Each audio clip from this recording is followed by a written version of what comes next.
on oublie que dans tout ce qu'on a vécu, on est la construction en fait de l'enfant qu'on a été, l'adolescent qu'on a été, l'adulte, peu importe, quand on a rencontré le Seigneur. Et en fait, on est dans une progression constante, mais il y a des choses qui impactent réellement notre vie.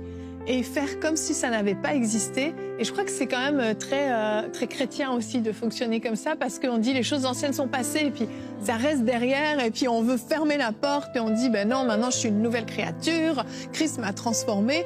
Et c'est vrai tout ça, c'est très vrai. Mais on peut pas faire comme si on n'avait rien vécu. Si on a vécu un traumatisme, eh bien il est fort probable que même en étant une nouvelle créature, née de nouveau, même si les choses anciennes sont passées, eh bien il y a eu des traits de notre caractère qui a été impacté par ce traumatisme. Peut-être que dans notre famille, on a été profondément blessés par des paroles qui ont été dites, qui nous ont rabaissés, qui nous ont humiliés. Eh bien, dans le présent, même si je suis née de nouveau, je peux avoir un gros problème d'estime personnelle. Et quand quelqu'un, tout à coup, va me dire une parole au travail, peut-être juste me dire « Non, ça, tu l'as mal fait, il faudrait le refaire », je vais surréagir et ça va être hyper intense. Puis, on va se dire « Mais pourquoi, en fait ?» Mais ce qui se passe, c'est que ce que tu as vécu quand tu étais enfant, tu l'as pas traité, tu n'as pas guéri.